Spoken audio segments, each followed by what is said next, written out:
Wonderful audience, welcome to another episode of Stableside Discussions, Disputes, and Debates. Stableside Discussions, Disputes, and Debates. Stableside Discussions, Disputes, and Debates on the live stream. That was ArtAttack, our impromptu guest, fiddling with chips or something. Anyway, yeah, welcome to another episode of Stableside Discussions, Disputes, and Debates, the only place to catch your part interview, part random nonsense discussions about all things pony. I'm your humble host, Misfortune, and yep, still exhausted. But hey, I'm in a great mood because I'm feeling lucky these past couple of days. Like, the other day, I was playing this game, Poker Night at the Inventory 2, which is some silly poker game where you can play with cartoon characters and stuff like that, like Brock Sampson from Adult Swim, The Venture Bros, Claptrap from Borderlands 2, Ash Williams from Army of Darkness, and Sam from the same Max games. So anyway, I was on a losing streak because, hey, come on, who doesn't throw away boatloads of money on digital poker and play as recklessly as possible? After a very brief and sudden winning streak, I started a brand new tournament, and in this match, on the very first hand, I had a jack and an ace, Okay. and only one jack went down on the flop, which is first three cards on the table. But for whatever reason, three of the guys, Brock, Claptrap, and Ash, went all in, so did I. I was sure I was screwed, but somehow I somehow beat all three of them in just this one crazy-ass hand, and knocked all three of them out, so I'm never this lucky, okay? Neither am I lucky to have some of the guests I got on with me today. So, that's kind of why my name is Misfortune, because I'm a very unlucky bastard. Anywho, so we got a very talented panel joining us today for the big swan song to Operation Rainbows, Roots, and Roadtrips. Yes, that kind of means this is our last episode of our bigger operation. We were supposed to have an episode tomorrow, but I wasn't sure if we could do that, or what we could do with that on that day, so, and we couldn't rope in any additional guests to come and chat with us here at SD3. So, I guess that's even more why we're lucky we have the guests we had joining us today, if not all of the guests we had joining us on this event. For those of you not in the know, and have no idea what Operation Rainbows, Roots, and Roadtrips is, it's a big fundraising promotional gig that SD3 is putting together to raise awareness and funds for the Musiquestria tour, in which the cutoff date for the fundraiser ends tomorrow, and they'll be hitting the road afterwards. And the upcoming Rainbow and Rooted album releasing this July, was June or July? Pretty sure it was June. June, July, whichever it was. This particular project is the subject of today's discussion. For those of you who don't know what that is, surely you must know of the very successful Balloon Party album, where some of our talented musicians came together to create one massive soundtrack of absolutely kick-ass music. In fact, I think a good chunk of our panelists have worked on Balloon Party, am I right? Mm-hmm. Yep. Yeah, close enough. And hopefully they're going to be sharing some good stuff on comparing and contrasting between that and Rainbow and Rooted. And this album also has, 100 musicians working on the project? Maybe 200? Yeah, I have no idea. A lot of musicians, okay. But not all of them are gonna make it, so... Yeah. Yeah, I heard the projected amount of people that would actually make it on the album is about 16. Judging by the submissions they got. But anyway, we got a lot of musicians trying for this album. I guess it's a pretty heated thing going on. But there's a lot of new and passionate faces going into this album, along with some well-established ones here in the fandom. Personally, I'm excited for this album, recognizing some fresh faces, and I cannot wait to hear what some of them have to offer the Brony music space. Everyone involved, though, are working pretty hard on it, so they can be able to hopefully perform at BronyCon this August. Kind of why they're hoping to raise some donations and stuff for Rainbow and Rooted. So yeah, we need to give them some help, guys. Show more generosity. So yeah, you, my awesome audience, can help out the hardworking talent by donating to the album. Funds will go straight to the musicians, and they can be flown over to BronyCon and bring those of you attending another spectacular musical performance. You can find the link to the EQD page about Rainbow and Rooted, along with the info and donation page, as well as the Musiquestria fundraiser page just down below. So, that's your bit of misfortune for today, pun completely intended. So, as we get up to the musician introduction, shall we? To make this episode hopefully our biggest and best yet, and hopefully our most random yet, and to end this fundraising campaign with a bang, I am proud to present Micheal A. Hey! We've got Lavender Harmony. Lavender, that's your cue. Hello. There you go. We've got ArtAttack. Hello. And we've got S'mores that we pulled in out of the blue. time. We're also supposed to have Storm with us today, but he's Australian. He's probably sleeping right now, so no props to him. Welcome to the show, guys. Hey, how's it going, man? I think everyone else is mute. They forgot how to talk, I guess. Yeah, I guess No, so. I'm here. I'm good. I'm typing a lot, so I keep having to mute my mic, or else you're just gonna hear it. We've had other weird stuff come on the show, Lavender. You forgot typing. But yeah, I'm really excited to have you guys here today. Because all the talent all of you guys have alone make up for the 6 or 7 panelists we usually try to rope into one of these episodes. Oh yeah, definitely. I say that in big, giant framing quotes. Yeah, that, certainly though with 7 people, I would imagine it would get kind of, loud and people trying to scream over each other. But that's what makes this show great. We love arguing over each other. I guess. So, before we actually jump into our topic and talk about Rainbow Unrooted, how about you guys delve into a bit of your personal lives and tell us just what makes you tick and all that other good jazz and what kind of music you work on, stuff like that. Michael, why don't you take it away? Okay, well, I kind of started out with music a while ago. I made the fattest and sickest hip-hop beats, for Dre and all them, Eminem. No, not literally, but I started out making rap beats a while ago. I did that for about 2 years, and then I guess I kind of listened to Bass Hunter somehow, and then he's the one that actually, him and Daft Punk are the ones that got me really into electronic music. After a while, I was like, hey, I could be the dude that makes this. So I started making the electronic music, and it was very hard, but I didn't know what I was getting into. So then Brony music and the whole pony thing comes around, and I guess I just really wanted to make it. I was like, hey, I like ponies, I like making music, so I'm just going to combine the two. And this is when, right after Season 1 started, so the music thing wasn't really too big then. I ended up, after a while, I guess, just meeting all these people, ArtAttack, Lavender, just people that are in this chat, and I got to know them. I learned all this stuff about electronic music production. Now my main genres I listen to are probably Complextro and Hands Up, but I go through genres like a girl goes through clothes, so it's pretty... And I used to do trance and stuff. I've dabbled in like rock, drumline stuff, orchestral. Sounds like you do everything, Michael. Yeah, I know. I still do some scoring for some stuff too. I just do all types of stuff, chiptune, just whatever it is. I just go through genres. Like 1 week I'll be like, hey, I really want to do 8-bit stuff. Next week I'll be like, oh yeah, bass heavy dubstep, whoa. And so, yeah, that's pretty much where I'm at right now. Alright. Word. Very cool story, bro. Very cool story. Very in depth. I like that. Lavender, what do you have to say about that? What do you have for us? Well, I got my start in pony music in October of 2011, I think it was, and then I kind of dropped out completely for about 6 months because I got a call center job and I just did not want to make music. I didn't make music for 6 months.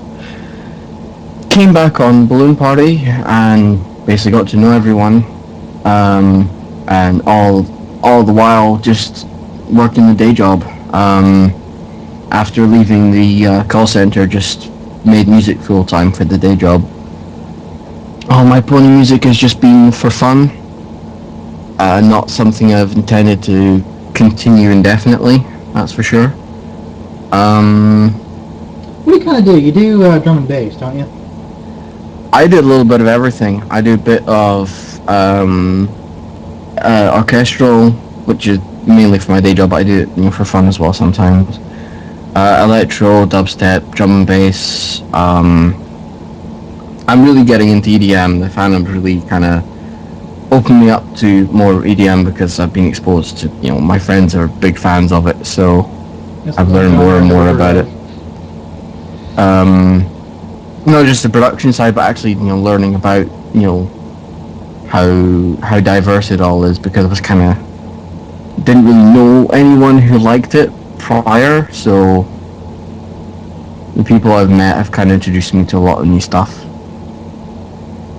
So how much music have you made so far for our lovely little brony fandom? I think about 10 complete songs, I think, somewhere, something like that. That's a modest amount. Yeah, that's pretty good, especially having the working music for a day job. I don't think most musicians I know are that lucky. Well, I've had full training. I've got a degree in the music, so music was kind of inevitably going to be my career choice. So. Oh, excellent. ArtAttack, what do you have to give my audience today? What? I think we just got slammed by an ArtAttack.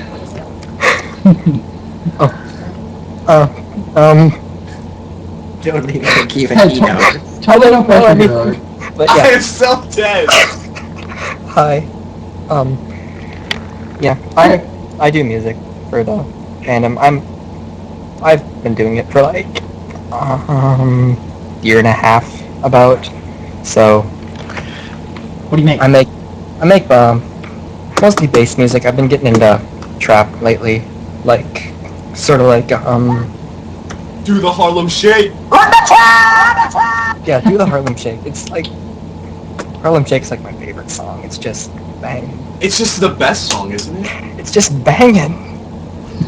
But yeah, I've working on like 3 EPs at once for like 2 months now. So I think phony you need to music. be alive. It's just like kinda. I'm weaning myself off, you could say. It's like a drug. It's like a drug. I'm hoping to get a bit more professional with my stuff. I can say I've been though, not releasing as much lately, so that's me. I can say with all of, I'm pretty sure I'm speaking for all of us though, we're not all gonna do brony music forever. And I'm pretty sure we all have plans of stuff to do after brony music. It's a good start. It's a good start to get, some people that like your music, but I'm pretty sure all of us are gonna be moving on pretty soon. Yeah, I myself, I'm going to be moving. Where'd you find this?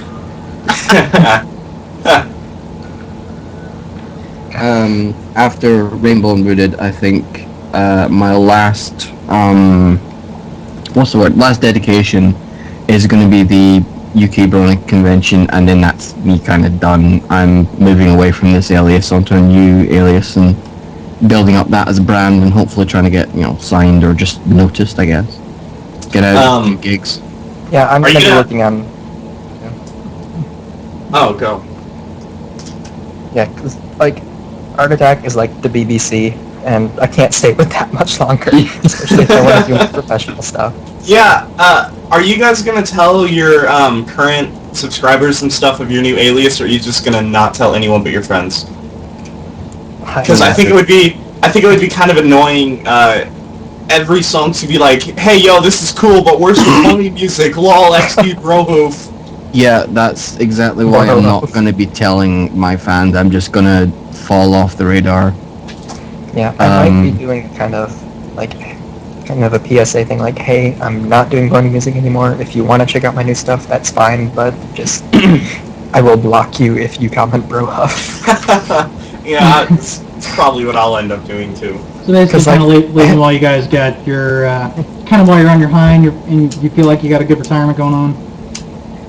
I suppose. Yeah. If one could call it a brony retirement. It's really, the reason for it is I've been, producing new music, and I put it up on my YouTube, and if it has nothing to do with colourful horses, it gets maybe 2,000, 3,000 views, whereas the pony-related stuff is, 40,000, 50,000 views. And it's just, Okay, like I here. see that everywhere. Like that. Mind if I jump in here? Yeah, sure. At some point, we got to hear S'mores okay. talk. We haven't heard his tidbit yet. Okay. Like basically, like Twice Strike. That I made that in like 9 hours. It's got like 64,000 views. But my collab I did with Jameson Randall called Club Groove. We spent a total of like 104 hours on that, and it has like 2,000 views. So that's kind of how I'm approaching it. Yeah, it happens. Like my non-pony stuff gets at least 4 times less than my actual pony stuff. It's I it's inevitable, but Hey, at least you guys got your start here, right? I mean, you definitely got a lot of your good footing here. yeah. Totally And that's the important thing, I think we should keep in mind here, and it's definitely good for taking later on. This isn't where I got my start. It's where I got the most attention, but not where I got my start. Definitely Fair not. enough. Alright, Yeah. just so I don't want to feel like we're ignoring S'mores here, because, you know, we kind of dragged him into the last minute. S'mores, would you like to tell us a bit about yourself?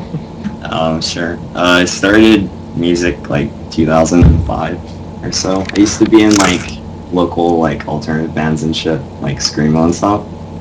And I play rhythm and I do vocals, and that was like how I got my start in music. And then like towards like 2007, and so I got into like deep dub and shit like Banga and Caspa, and I got into like Bar 9, and that's when I started listening to like dubstep. And then I wanted to like just like make electronic music because like bands around here are just like so stupid. Like there's no scene for electronic music, but like I felt like personally myself like it was like more fun to do than just like, especially like with a band you have to wait for everybody to, you know, get together to practice, but with like electronic music you can do it whenever you want. And I feel like it's more your niche, more your style. Yeah, so it was definitely more beneficial to me because I could like, you know, get up and make music when I wanted to, like how I wanted to. And I produced most of my tracks on the toilet, honestly. the laptop, right? Hell yeah, dude. No, but like with the pony thing, like I kind of like stopped making music for a while. I do competitive gaming as well, and that was kind of like my life for like the longest time. And I just stopped making electronic music. But with the pony thing, I got back into it. I went to BronyCon like on a whim, and just to kind of explore the whole music scene, because I thought it was a joke at first. Like I really didn't think like people like made music about like ponies, but after like understanding like, you know, I got into it, and I talked with like Tombstone for like 20 minutes about the fandom and stuff at BronyCon, and after that I've pretty much just been working on music, pony, and whatever. But Dude, you I talked think to Tombstone? Dang. Hey, quick, I'm gonna go off on a tangent here, but you said that, you know, you kind of couldn't believe that, you know, they were doing pony music. I think that's why we also want to move on from pony music, is because it kind of damages our credibility as actual producers. You know, I don't want to show my family or anyone my music because it's My Little Pony. It's, well, you know, my family's very supportive. Like it's not that I'm like. My family's supportive too, but I'm just saying in general, like producers and stuff, you can't really. You're gonna get a lot of fans, but all these fans are gonna be fedora wearing bronies. Like, it's gonna kind of ruin like. Yeah, it kind of ruins your credibility as a producer if you're just gonna go and make songs about shows for like a little girl. Like I'm not trying to bash on the fandom. I totally understand. That's kind of like there's two sides of that, because I was talking with Rude Brat like yesterday and stuff, and he was telling me how like, because I didn't understand the whole obsolete thing until like I was talking with him, and he was saying how like, because I was showing him like my live performance at BAP, and I was like, yo, dude, I dropped like one of your tracks, and then I was like, he was talking, and he's like, is that a PonyCon? I'm like, yeah, so you know about the pony thing? And he's like, well, like, I forget who did it, like, the obsolete track, like, Mike and one of those guys, right?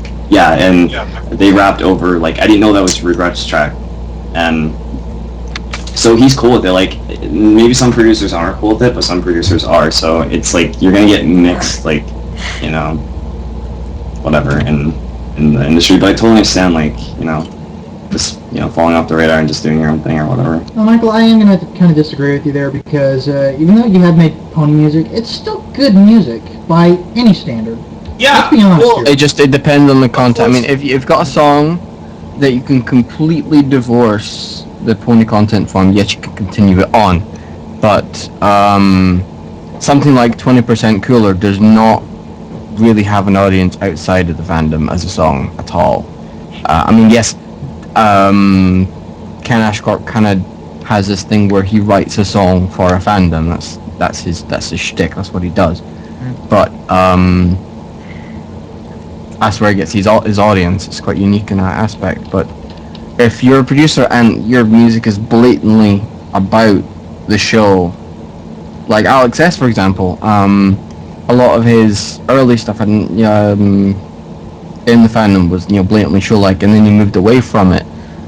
But the pony fans kept clinging, and he kind of got stuck in that niche, and he's gonna have a hard time kind of losing that rep. Because a lot of Pony fans were kind of unsubscribing en masse, saying, "Oh, you're leaving the fandom. You don't make good music anymore." And it's like, what are you here for? It's not a case of if you make good music or not. It's a case of the fans that you gain in this fandom. I'd say maybe more than half of them are not dedicated to the actual music, and that's what pisses me off. And that's why I really don't feel any dedication to pony music anymore. But by no means I totally agree. we're not like bashing the fandom or anything. We're just stating that this is how it is and how the people are in this fandom, and it's going to be like that for a while. And as I was saying earlier, it just kind of does lose its credibility if you have your music kind of loses its sense of. I really don't know where I was going with this. It's just stupid. Put it that way. No, I lost my train of thought. Like ArtAttack, tracks like Twice Strike, you could probably play Twice Strike like live at like just a normal show, and people wouldn't know it's Pony just because like chop the vocals. Like when I did that remix of Boohoo with Vault, he plays it in Romania like at clubs like when he plays, and I don't know if it's because people are like half fucking drunk and they don't like understand, or they don't know it's Pony, because if you haven't seen the show. Like, unless, it's blatant and, like, you can kind of tell, like, it's Pony. If it's just, like, chopped up vocals, I mean, most people probably wouldn't know. No, but then you have all of a sudden, louder! And you're like, what the fuck is going on? Hey guys, like, get your hooves up! Guys, if I might play a little bit of referee here. If I may play a little bit of referee here, I think we were going to talk about the Rewind album. Alright. I do believe. Yeah, certainly. Very enough. Okay, now that I think we got a very, very good idea of the minds of our creative talent joining us today. Let's pop the cork on this sucker and get down to the topic. What I really want to discuss with you guys is the Rainbow and Rose album itself, like how it was put together, what's been on your end as a contributor to the album. Maybe get your thoughts on how you think the album will do compared to Balloon Party. We can also meddle with it. Basically compare and contrast on the Balloon Party album. Also, I kind of hoped we would bring in Circuit Fry, who's basically in charge of putting the entire Mammoth project together, or one of his cohorts to show up on the show today. I don't know how he does it. But unfortunately, we couldn't get him to join us in body, but at least they're with us in heart and spirit. So I hope you guys can make up for their absence. Be completely professional about this. All right. I'm just kidding. But I'm rambling again. I know, drags the show down, doesn't it? Anywho, stop bapping over there, ArtAttack. I'm trying so hard. I know, but you bear with us for just 2 minutes. Anywho, well, as for my contributions to the Rainbow and Rooted thing, just to kick this off, and so we have structure. We love structure. Yeah. Structure's great. What is the theme of Rainbow and Rooted? Fast, and I think hip hop somehow got in there. Somehow, not sure why, but since I'm part of the staff, I can just the whole thing is the character chosen for it was Rainbow Dash, obviously, and they were kind of basing it off of speed and style. So it was drum and bass, hip hop, and glitch hop. I think were the 3 main styles that were mooted, but everything counts. And the truck. I know you're not playing the sample. Okay. I thought you were about to throw that in there. No. Why would I do that? The whole thing is similar to Balloon Party, how that was a parody of Knife Party. Rainbow and Rooted is a parody of Camel and Crooked. So there you go. So that's yeah. If you want to know what all the influences are, go listen to some Camel and Cricket, and if you don't know who they are, what are you doing on this podcast? I'm not going to say anything. I'm going to say that I haven't really been sticking with the theme, and my song is like 114 BPM Complextro, but it's Complextro, so I guess it's kind of like 16th note bass, so Complextro unless it it's seems 128. No, unless it's 128. ArtAttack, go away. 128. 128. I'm sure they made house grades. before. So, 130 Yeah, minutes. but I know a lot of people aren't really going with the whole like fast type. Theme it's to it gonna this be year. it's gonna be a pile of the same as last year. It's gonna be 50 dubstep tracks. So don't, you know. Actually, Yeah. Lavender. It's quality.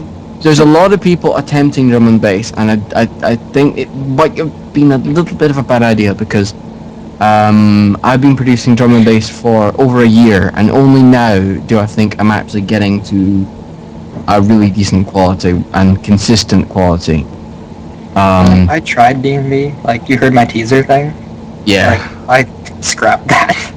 it's It's really so hard. really complex, and I don't. It takes it's something that it should have been announced straight after Balloon Party was released. That would have given people enough time, but people would have sat on it anyway. You know, whatever. It's a really really complex genre, and I think maybe one person is going to do a hip hop track. Going through the teasers, there are a few standout things, which is pretty cool. But a lot of it is kind of drum and bass attempts, and I just expect lots of dubstep. Okay, I was actually going to say, Circuit Pride, that guy who runs this whole thing, said that there's actually a lot of a majority of drum and bass music come into this album this time. Would you have to say that's true? From the teasers, yes, but the teasers were about 20 to 30% of the actual count of people who had entered. If you kind of count it up, it's about 30%. Being generous with the amount of teasers that actually got released and stuff. It's not necessarily a bad thing, is it? Because I would like to hear less dubstep this day and age. It's not a good thing or a bad thing. It's just an observation. So, what are the key differences between Rainbow and Rooted compared to Balloon Party, besides the number of musicians involved and the theme? Well, I think the kind of musician involved, because there are a lot less real big name people and a lot more people that are getting their start, or sort of like the 500, 1,000 subscriber range sort of guys that are getting into it. You making fun of me, Art? I only have like 1,600, buddy. Well, you like moved your channel, Mike. Yeah, I did. It's always problematic. Moving channels is not fun. I've learned this the hard way when trying to put up the SD3 YouTube channel. Not fun. No, it's not. Especially with Google doing all their stupid crap they've been doing lately, but trying to sync everything together. This is another one of the contributing. What the fuck is that? This is one of the contributing reasons to me just kind of giving up on the whole pony music thing. YouTube is just fucking everything up for me. I just cannot be bothered with it. I'm moving exclusively to SoundCloud in the bar and hopefully in the future Beatport, but we shall see. Oh, I don't mean to be one of those guys. It's like, well, then don't be one of those guys then. That's like money, buddy, but also you can't do any monetization things from the pony videos. Whereas we can monetize from our original works, and it makes quite a bit of money off of a few thousand views. So even though the few thousand subscribers we end up having right now, that'll make us probably enough to get by on a month-to-month basis, a few $100s, which we can't do that with pony music anyway. And if we really want it to be a profession, we can't be doing all this free work constantly. I guess. Mike, are you monetized at the moment? Yeah, I am. Yeah, how much does that get you? I'm trying to get that working for me. See, I did all the math, and if I didn't do pony stuff, I would make well over $2,000 right now. Well over $3,000 total right now. So it would be a few hundred. How often? Like total, just from all of my video views that I have right now. I would be making like 100, 150 a month right now, but that's just me. Like, obviously, you have a lot more subscribers than I do. So you would probably end up getting a lot more. 3,000 views on average for my stuff. Yeah, I get like, well, I guess my non-pony one only got like 2,000, but that was still third party because it was a remake, so I couldn't do anything with that. But I do monetize now. I just did that a few days ago, and I'm gonna start releasing actual non-pony stuff. Yeah, I am. I'm gonna start releasing like actual non-pony stuff fairly soon, along with my original works. Cool. But back on topic. Cool. Yeah, we have a topic. It does exist. What? Yep, there was an actual topic. Didn't you know this? No. It was in your contract. Oh. You know, the one you had to sign in blood, and you know, it had something about having to give your soul to me at the end of the show. That kind of Oh, thing. that one. Yeah, that one. So, next question. Would you guys say this is easier or harder than the other albums? Personally, It's for not me, this hard. Stop. Hey, guess what? Twitch just responded to me. Did he? Sweet, get him in. Why not? You already had a half-ass show as it is. Why not? Okay. So, I think it's harder for me personally because I procrastinated, and I'm not even near done with my song right now. And Lav said she only has like half of a drop done or something. Well, Twitch can't right now, by the way. Duh. That sucks. So, yeah, I'm just in a rush, so it's a lot harder for me because I'm trying to get things done. You know, scrambling with my work everywhere, trying to do things before the due date. But that's just me. I don't know about anyone else. So, anyone else? Is the same thing happening for you? I never did the first album, so I thought it'd be like a cool thing to do. I don't think it's like that hard. I don't know, like workflow wise, because I mean, like I have all the time I want, I guess, to work on it. But I did procrastinate for like a month when it was announced. I didn't start working on my track till like last month or whatever. So Yeah, for me, the theme kind of got at me, because last year it was Knife Party, and I basically make seizure music myself anyway, so that was like right up my alley, and I did 3 songs for the album, but I'm like having trouble getting one out for this.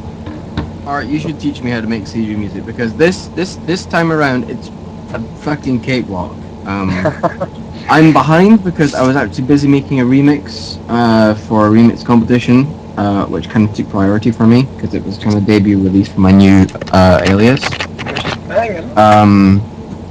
Last year I really wanted to try like Knife Party style kind of just electro house, but I was so new to EDM I just could not manage. I mean, I'm amazed I came out with a D&B piece back then from knowing fuck all to I've getting also over basically forgotten how to make electro house. Like, I just can't. I have no idea how.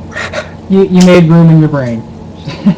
It's okay, I forgot how to trance. Remember that whole Euro trance thing, Art? Ah, no! You make melodic jump style. Quarter note melodies.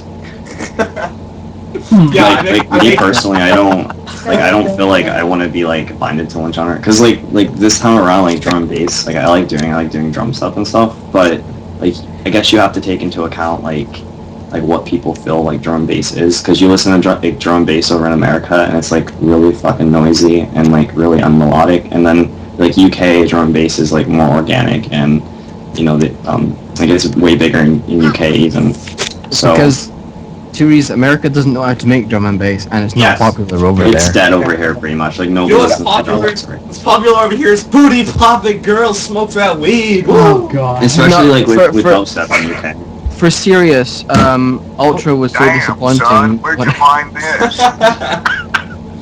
One of my favorite drum and bass acts from the UK, Subfocus, played at Ultra. Oh, yeah. His entire set was really kind of scrappy trap and just not enjoyable for me. Yeah, I listen to like his dub plates and like his older shit, and it's like more organic. And it's like, come on, where's Rocket? Where's Follow the Light? Where is your hit singles? You sell out. I think the one thing like with EDM in general, like I know a lot of people like jump on the bandwagon when it comes to genre, and I was reading an article from Porter Robinson last week, and it was just like reasons like what people like do and like why and stuff, and like I don't even know. I just lost what I was gonna say. Damn. ArtAttack. Sorry.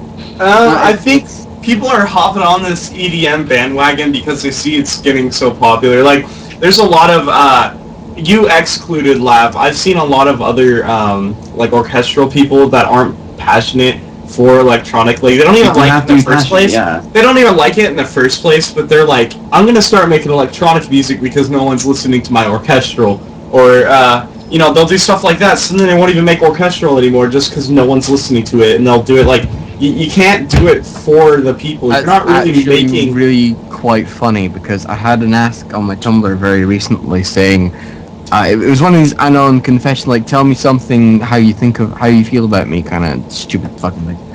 And they literally said to me, I think you started making electronic and stopped making orchestral because you want to be famous and popular in the fandom. That's everybody's reason for what people. No! There's been people that have flat out told me they do that though. Like I know. They'll be like, I none of my. Stop it. Just make what you want. But like what poor Rosen was saying, actually like was like you like knowing the roots of like if you're making a genre of music, for example, like UK drum and bass, like people I guess like. You're definitely passionate about it because like over in America people don't understand like UK drum bass. Even I don't really understand UK drum bass as much as like, you know, I guess I should, but like just knowing the roots of like the music and knowing like where it was like, you know, created and how it was created, definitely I feel like you'll definitely be more passionate about it. Because why wouldn't you be passionate if you wanted to make that genre? Like, you're just making dubstep just because, or? If I may have a little input, on some of my previous episodes, a couple of musicians said that one of the reasons they got into making electronic music is because it's a lot easier than, say, orchestral or... Well, electronic's fun. It's not the point. It's not the point of electronic music. I'm just hearing multiple inputs here. Yeah. Well, it's not electronic music itself, it's like genre based, because like for example like somebody just gets an electronic because they listen to Skrillex and they want to make dubstep. Like that's a stupid reason. Like it's fine I guess, but like make something that you feel like you like, you know, that, and because first of all if it makes you happy, like who cares, right? Yeah. Yeah, it's true. I think me and Lav can both agree, considering we both had experience, that electronic music is a lot harder, and I'm gonna say that of course orchestral's pretty hard. I'm gonna be honest, it's really hard too. But electronic music, there's a lot of stuff that goes into it because you have the whole sound design process that goes into it. It's two completely different schools of thought. With orchestral, you need to understand the relationship of the instrument, and that is something that took me 3-4 years to kind of master in a way, to actually understand that mixing in orchestral music isn't about EQs and the compressors. The EQs and the compressors, they happen at the mastering stage of an orchestral recording, that's all. Just to warm up a recording. Orchestral music mixes itself. If you play full fortissimo brass over a piccolo playing pianissimo, you're not gonna fucking hear that piccolo for shit. It's just not there. You might as well not be playing. But with electronic music, the sound design aspect, which in orchestral is learning how to blend instruments, it's two different schools of thought and the techniques are completely different, and I think there's equal parts to learn in each, and there are parts in the theory that's shared and the writing of melodies. Apart from that, that's where the similarities end. So it's kind of like learning two languages. Like it's two different skill sets. Yeah, it's like going to learn German and then going to learn Japanese. They're they're a language, and they have words. Yeah, like you know, there's no dynamic range at all in most electronic music because, you know, screw dynamics. We're just gonna have a compressor pumping the whole time with one volume. Sorry, I keep interrupting. I have a lot. No, it's fine. Go. With electronic, I find it's not all about a volume dynamic. It's about a frequency dynamic. You can, it's leaving out the low end before the drop, and then the drop comes in. You suddenly have that low end, that satisfaction of that frequency band suddenly being activated, and then a filter down from the high end down to the mid range, and then back up again. That kind of. That's where the dynamics come from. Because even in the middle of Internet Friends by Knife Party, you've got that pad that drops all the way down into low end and just comes back up. You think the track's gone and just comes back, but it's still going, 9 dB, minus 9 dB RMS. It's still fucking loud, and in the club you just feel it. There's no dynamics to that track whatsoever, but it flows. Bass is heard more, through, like, the human body hears bass more than any other frequencies generally, so that might be it. So well, it's yeah, more, I mean, you can feel it. Felt. Yeah, because sub bass is all about feel. Yeah. Yeah, you can't feel the higher frequencies. If you could, that would probably hurt. Well, you can if you play them high and loud enough. You get those fucking mosquito things you got on mobile phone. Oh God, no. You felt that. Yeah. Can you feel it? So, sorry to break off this line of thought. It's really fascinating stuff, but it's flying way over my head. That's the great part. That's our problem here. We can only talk to each other about this stuff. Yeah, it's like you're talking a different language. It's silly. But hey, to try and rope this back into our topic and to kind of get to more simpler terms where everyone can understand. Next question I got for you guys, concerning Rainbow and Rudy again. How do you guys think it's going to compare to its predecessors, success-wise and quality-wise? I don't really like comparing albums. I think it's unique in itself. It's a different genre or genre group. It's drum and bass, so you can branch off like Liquid Neuro or drum step. So I don't like comparing shit because I think that's stupid. It's unique in itself, and I think people like it compared to Balloon Party. If they like it, they like it. If they don't, well, that's them. Then. As far as success-wise, though.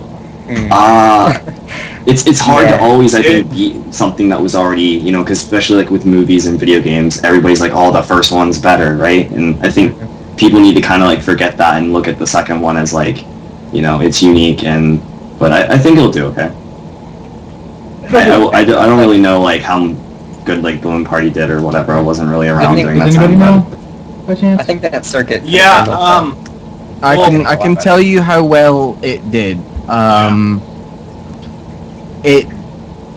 I would say it broke around 28,000 copies downloaded overall.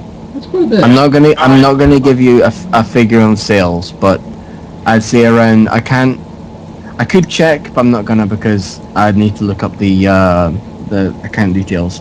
But I'd say it's somewhere in the region of around 28,000 units of the album were downloaded. Probably more by this point. Yeah, when I was doing After Party, I had access to that, and it was a crazy amount already, like, just on the account statistics, like, it was a steep old curve. It broke Bandcamp, let's just say that. We destroyed Bandcamp. It went down for, like, a couple of hours. Yeah, Bandcamp personally emailed, like, Lav, I'm pretty sure it was you, right? And they're like, whoa, congratulations, there's only been a few other times that they've, broken our servers because it's been so popular. Those were C418 managed it with the Minecraft soundtrack, but that was nowhere near as splashy as ours. He managed to take them down for nowhere near as long, and there was a couple of label artists who managed previously. But we broke records. And we ended up actually having discussions on Skype with the Bandcamp staff. And I didn't hear about that. Prior to the release, we're probably gonna get in touch with them and let them know that hey, your server's about to crash. Shit's about to drop. You might want to make sure your shit's ready for this. Oh, man. Press yourselves. They advised us on a bunch of points as well about what happened their end, and it was all really interesting to learn about how Bandcamp does their thing, and actually talking about the history with them. It was really interesting. It was really fun to actually work with Bandcamp rather than just use Bandcamp. It was a very unique experience. I don't know how much of a splash Rainbow and Rooted is going to make. The lineup is not as Fame-brony intensive. Prestigious. I think it'll do. I think it's still being anticipated because it's the successor to Balloon Party, which I think is safe to say that one of the top most successful albums that's come out of the fandom. So If not, no, I would have to say it is the most. Well, it's hard to honestly- make like an impact twice, but like people can take it like, you know, to me personally, I feel like it'd be a big impact because it's like my first like album, like in like compilation album, like in the growing fandom. But I guess some people can look at it as like, yeah, it's a big impact, or it's just another album in this like lineup of albums. It's just another genre. But to me personally, I think it'll do good. Surprise. I mean, we do Yeah. have some pretty good people working on this album, or so I've seen. No, we do. There's people that came out of nowhere, like we didn't even know who they were, and then they just submitted the song for this album, and it's like, holy crap, this is really good. Who is this person? Like, Six of Lasers, I'm pretty sure. Oh my! Six of he comes to mind. Like, no one knew about him at all. No one knew who the heck he was. He just comes through. I still think it's guilty. He came through with this song, like, really, really good song, and everyone's like, wait, we need to get in contact with you. Who is this guy? Like, he's really good. Actually, Art, that's not a bad theory because I was speaking to him in the week between the two Ultra weekends, and apparently he has contacts at Ultra, and Oh my God. he got to week 2 for free. Wow. So, So- that's not a bad theory. So- I think he's at a higher stance than we think. Yeah. So, yeah, we do have some surprising musicians, it sounds like. coming Like out this a whole album. nother alias, because like I really don't know the whole Archie thing, but like maybe it's like kind of like that, because I personally like don't know anything about that guy, but he's like definitely, I think, like big outside the fandom as well, right? Well, he got signed with Monster Cat, so yeah. Oh yeah, because he knows like Vice Tone and stuff, right? And Tristram. Yeah, he's tied with my stone. So that's good. That's good. So you guys think it'll do well, Rainbow Unrooted? Yeah. Yeah, It'll do well. It'll do less well, but it'll do well. It'll do well, yeah, but it won't. I don't think it'll make as big as an impact as the first one. Well, here's hoping it does, because there has been a lot of good work into it. And from just what you guys said, how we got people coming out of nowhere producing some good tracks, I mean, heck, you never know, this could surprise. I've seen bigger hat tricks. Moving on. Has it been fun working on this new album, like, maybe more fun than Balloon Party? I think Balloon Party was more fun in my opinion, just because when I did a collab track for Balloon Party, and those are always fun, Who'd you do it as with? opposed to Whitetail. I worked with Whitetail on that. Alright. And it was fun, and this one's all independent, and I like collab tracks a lot more than I do individual tracks, because, you know, I get the other artist's interpretation of the same song, kind of. It's always It's fun, cool. I imagine.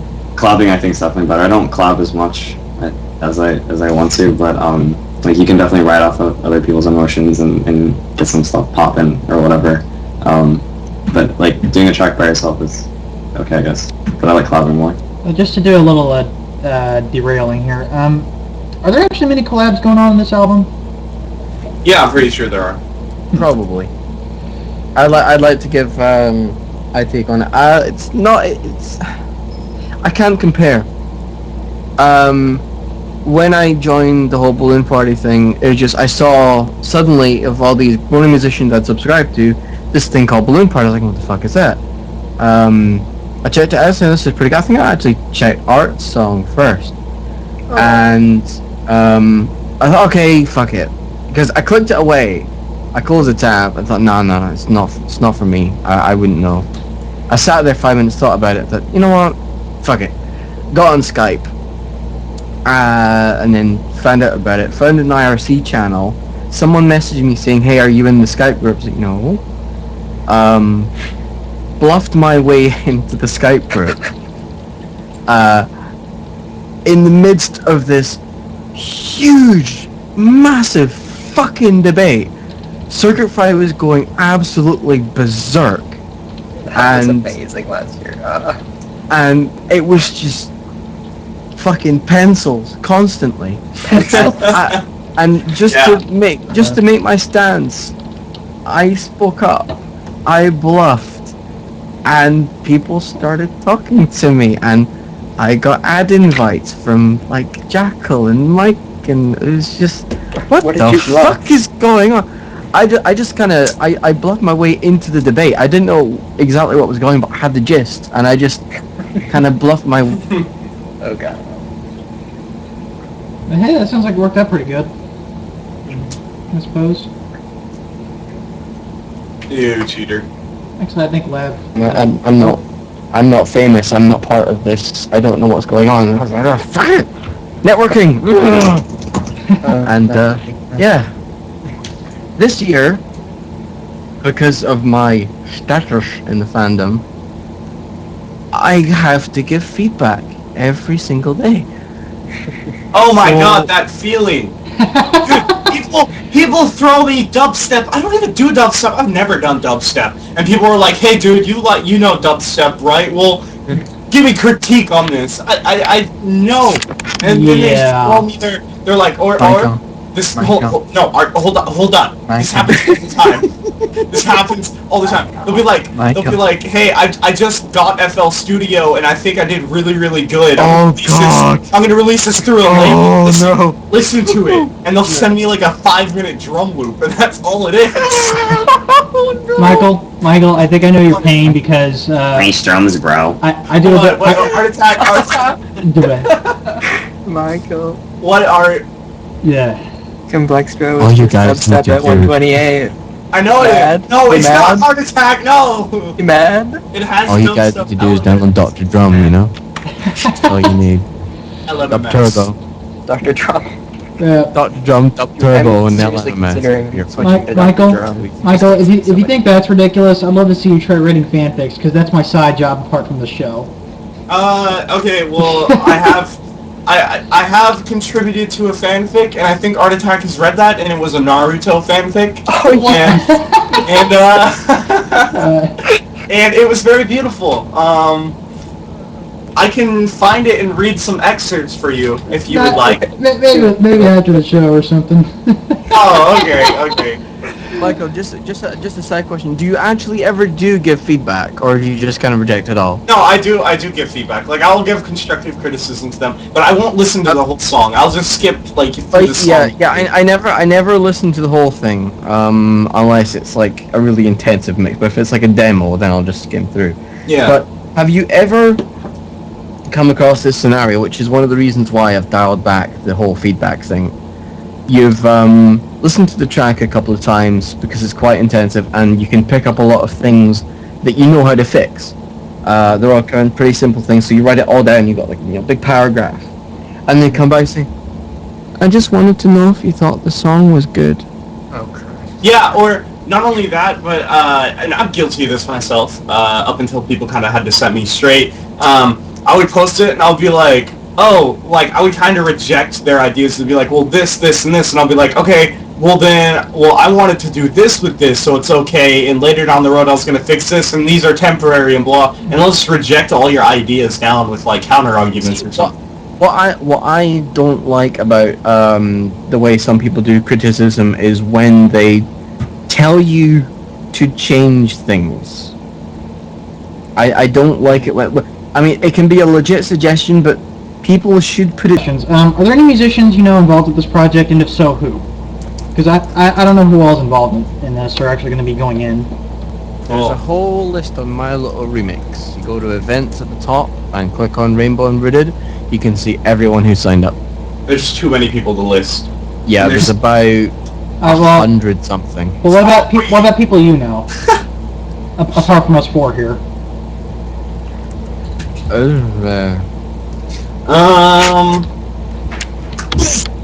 There's a lot of people. Honestly, like we were saying earlier, there's a lot of new people, so I don't know everyone. But just going through the Rainbow and Rooted chat, there's like Twitch. Iki was supposed to be in it, I guess he's not. Foos is in it apparently. All of us in here. Yeah, like Mike and Lavender Philly are the Foo- two main people I know. Philly, Foos, yeah. Yeah, Philly. Also Realms. Dave is doing something. EHT is doing something. Mike's doing Oh, there. something? Yes, I am. Oh, Mike. Mitch. I don't know about Mike. Oh, I think. Mitch is doing something, I think. Yeah. Oh, I was gonna collab with Mike, but that kind of fell through. Mike, Dude. the mic. Apparently me and Lols are doing like this whole rap side project thing. I don't know how that's Oh, really? going. Yeah. I'm gonna make his fat beats, yo. Fat beats. Yeah.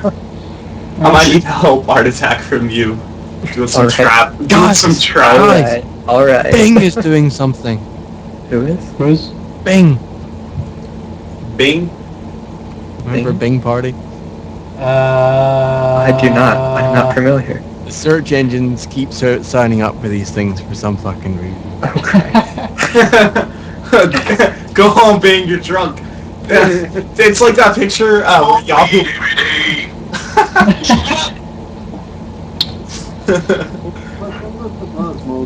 Smoke weed every day. Oh, Lav, by the way, ever since you posted that, I'll find myself singing that. Just smoke weed every day. Like, it's just, it works so perfectly. It's so good. Yeah, it is. I find myself just humming that, or singing it every, like, not even the song, it's just, in my mind, I think to smoke weed every day. You're brainwashing me. Every day. Yeah, off of, narcotic drugs. Yeah. Anyway, gotta get back to the questions. Gotta get through this. Gotta get through this, guys. We can make it happen. We gotta do it. We gotta rush through it now. The question I was gonna ask here is, any new faces in this album you want to give a shout out to? But I think you pretty much listed who your shout out would be. Lab, was it? It's far too early. I want to give a shout out to my mom and my pet hamster, Ruffles. I love you, Ruffles. Don't die. Can I do a shout out to Gareth McGrillen because he's my fucking bro right now? So yeah. Yeah, I love Gareth. He's Eurovision Shout 2013 was fucking hilarious with him. I'm gonna give a shout out to my good On friend Twitter. Skrillex. Me and Skrillex are bros. Michael. I'm done.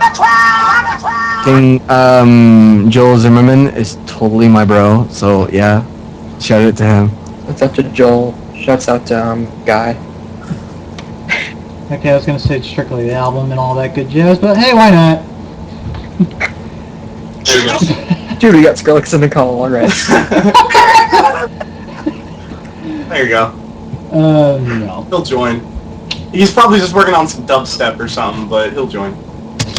Funny. Wait, still does stuff though. I thought he was doing trap with Dogwood. I don't know. I don't know what he's doing. Blood's like techno. He's with Dead Mouse Like right actual techno. Like Detroit techno. It's some crazy shit. now. So yeah.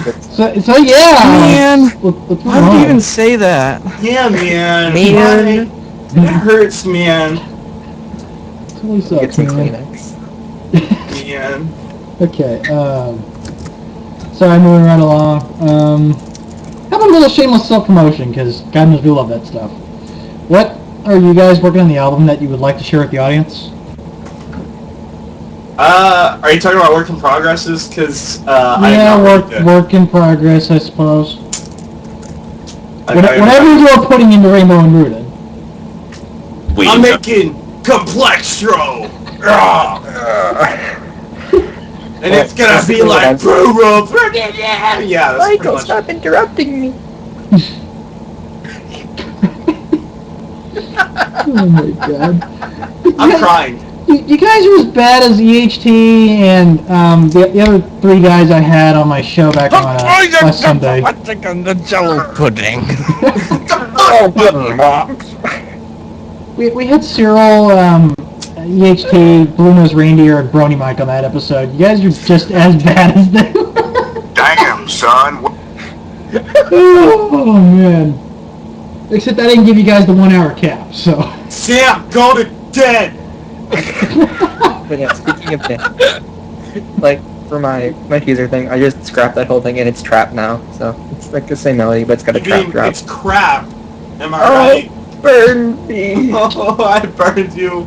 Come on, It's like come really on. stupid trap with neurofunk basses on top. So That's cool, Neurofunk's cool. it's like I tried to be covering, At but I least, you, failed. at least you make your own fucking Reese's. Like racist monkeys. Like Reese's Pieces. I like Reese's. I love Reese's.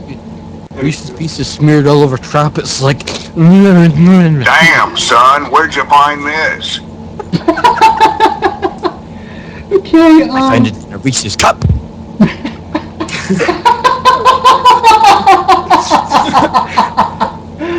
Fucking center. Oh, it's 420. Play the smoke weed every day. Oh, man. So great. It's 420 where I'm at. Smoke weed. You freaking guys. Oh, just for legal purposes, the views expressed in this commentary are not the views of Misfortune or any of the interviewees, and those are solely the views based on the individual.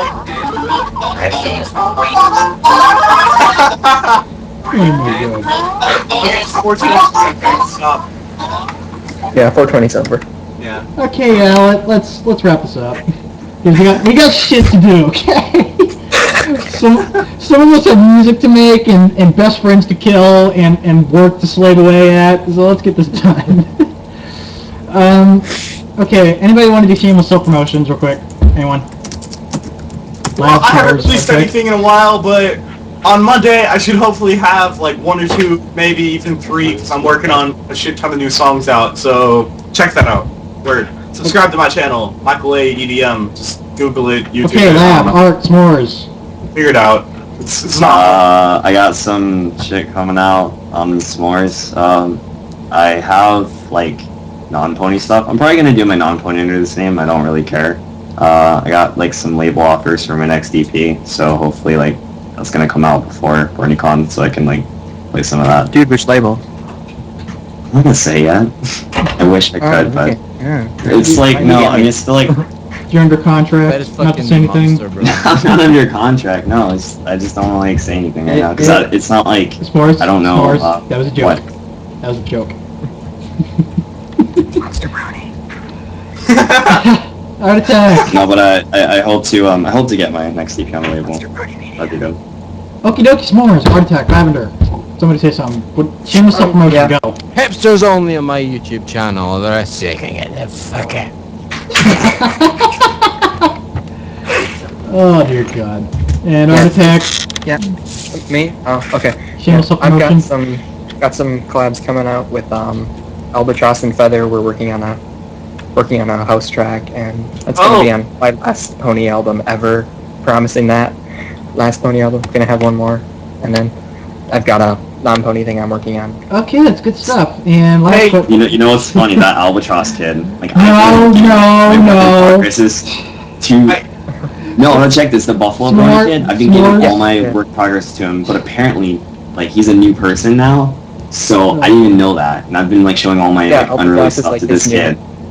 Art, you're a butt because I Michael? talked to Feather a while ago. Before I guess she like blew up in subs, and she was like, "Yeah, let's collab." And then like a few months ago, I asked her again, and she just blew up in subs, I guess. And then now she's all like, "No, I'm busy right now. I'm too cool for you, you know." Like, dude, it's because I'm way more famous than you, Mike. Yeah, that's pretty much it, Sam. Alright, guys, come on, let's wrap this up. I know it's hard to contain yourselves. For every subscriber. Yeah, I know you guys are totally getting into this conversationally thingamajig, and I completely lost train of thought there. Anyway, let's just do the last question here. In terms of my actual questions, what do you guys have planned after this album's said and done? Any plans to head to BronyCon or anything like that? Yep, I'm gonna be hitting up BronyCon and Everfree this summer. I'm hitting Everfree, BronyCon, Midwest Brony Fest, and Sac Brony Expo. So yeah, everything ever. Everything ever. I wish I could go to West Coast, but I'm too poor to go to West Coast. So just Cutie Mark, Trot, BronyCon, and Electric Zoo. I spent too much of my money on PonyCon. Dude, you're playing at Electric Zoo? I fucking love it. Guys, contain yourselves. I'm in the UK, so going to BronyCon is fucking expensive. I'm going I'm to playing if amateur anybody hour at wants- Electric Zoo. If anybody wants to donate to me to help me get to one of the cool US cons with all you cool hipster people, let me know, and you can give me like all your money, or you can just give me. I'll send you $1 right now. How much money do you Fucking yes! Alright, What's alright. See you at What's- BronyCon. What's your PayPal? I'll send you $1. I think it's just lavenderharmonybrony@gmail.com. Wow, never mind then. Fucking wow. Rude. Brony email. Okie dokie then. Okay, I guess that's doable. And wow, my ending speech completely got botched up. Woohoo! So yeah, so we're coming up to the wrap up. I guess we're at the wrap up. But before we go, we have to do SD3's traditional weird and wacky questions that I have to ask our panelists to at the end of every episode. But okay, you know what? I'm not going to ask this question. I'm not going to ask you guys if there's anything else you'd like to share on Rainbow and Rudy, because I know we're going to go off into another hour-long tangent. Bless you guys, but we do not have all the time in the world today. So, all right. So, let's get to these really wacky, random questions, post-show questions. All right. So here's what I got for you guys today. If you have seen Friendship is Witchcraft, what's your favorite song from the series? If you lived in Equestria, out of all the known towns, where would you live and why? And what would you do if you were in charge of the weather factory? I would make it rain marijuana so we could be high all the time. And we would smoke weed and listen to trap and keep ponies, and it would be the beautiful thing. And these Kill are two witches, questions. get bitches. ArtAttack. So ArtAttack, if you've seen Friendship is Yeah. Witchcraft, what's your favorite song from the series? I haven't watched it in months, so I can't comment. Well, because there's the Luna one, there's the two Pinky ones. One of them had a portal in it. I suppose the original Pinky song is pretty decent. Open the portal, jump Pretty in. decent. And if you lived in Equestria, out of all the known towns, where would you live and why? Mike, are you still there? No! I sent you 50 cents. Oh, that'll pay for my fucking flight for sure, man. Oh, But I'm fucking pretty sure stoked. PayPal, they like take 10% out or something now, don't they? Fucking Like, you It can't. was 82 cents, okay? I don't know, I have more money than Yeah, they take Anyway. money out even if you gift it now. It's Yeah. kind of- I'm so glad they didn't do that when I was doing after party. 'Cause there was guys. Okay, so anyway, answering your questions, I haven't really watched Friendship is Witchcraft except the first one, so I only really know Pinky's Brew probably. I don't remember your other questions. If you live in And yes, Equestria, out of I'm all the known single, towns, It is dinner I time don't for me, even. so I'm gonna head out. Okay, ArtAttack, you can go. My heart You're is free. See ya. Bye-bye. See ya. Love you. Michael. Oh, you don't love me. Michael. What? I love Michael. you, Mike. Michael. What? If you lived in Equestria, out of all the known towns, where would you live and why? And what would you do if you were in charge of the weather factory? Okay, dude, I would live in Trottingham, and if I was in charge of the weather factory, what would I do? I think I would make it rain on them hoes all the time. Okay. I do like the rain, so. Okay, I got that out of the way. Lavender. Friendship is Witchcraft song, the Sweetie Belle one that was the Sisterhood social Sweetie one Bot. where it's like Robot. it was like here is some mud, we fell in the mud, oh dear, kinda. That was Yeah. fun. If I lived in Equestria, I would probably be assassinated because I would be a human in Equestria and the bronies don't like that. And if I was in charge of the weather factory, I'd be dead. Hey, it's rainbows are spicy, good ingredient, chili. Oh, yeah. Alright, now s'mores. I've never watched the witchcraft thing. I don't know what it's called. What's it called? Friendship is Friendship is Witchcraft. Witchcraft? I've never seen that. You should watch I've heard it about after it. the show. I've never given it a chance. I guess I should watch Well, it. you should. I don't know where I live. Probably like just in Ponyville because that's like 90% of the shows. Ha! Gay! Right? The weather factory, I don't know. If you were in control Probably of all rains. the weather in Equestria, you wouldn't know what to do with it? You never thought of these questions? I do every night before I go to bed.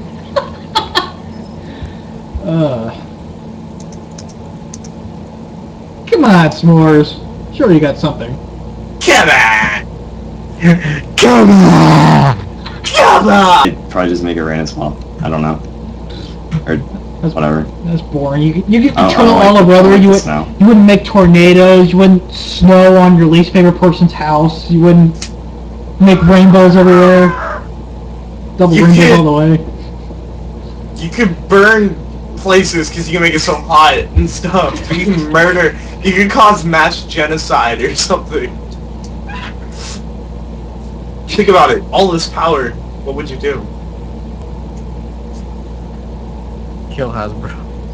I bet he would Kill just... an equestrian girl. Just Oh, yeah, turn strike it Thunderclap down. upside down and just fire upwards and just see what happens. Okay, I think that'll just about do it. Oh my god. Do you guys have any idea how artists come up with these freaking questions without reusing the same ones? It's silly. Maybe I should make my audience suggest these silly questions from now on. That'd be great. Oh man. Oh man. Suddenly dead. Okay. I'm trying to regain my composure here, Live. Stop laughing. Oh my god. We're unique. Oh, yeah, you are. You're all special. You're very special. Okay, so this has been a really fun episode, I think. Call 911 now.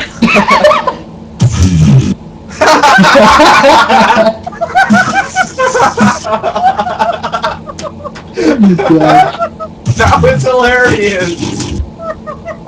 Oh, I'm dying over here. My cheeks are in pain, so let's end my misery here, okay? So, you're dumb. Anyway, this has been a fun episode, so Micheal, Lav, S'mores, yeah, you guys have been fun. You've been weird and wacky, but you've been fun. And, I guess you made this... I did that. You've been fun too. Yay, fun! We love fun. Fun. So, yeah, thank you for coming. If you guys are getting this. Man, I want to sample you and use you as glitch. No! Absolutely not! I will come to your house and murder you sideways. I don't know how, but I will do it, okay? I heard that one, so... Good!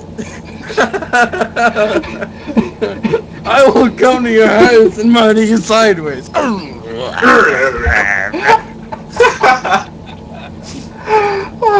my lungs, they're hurting so bad.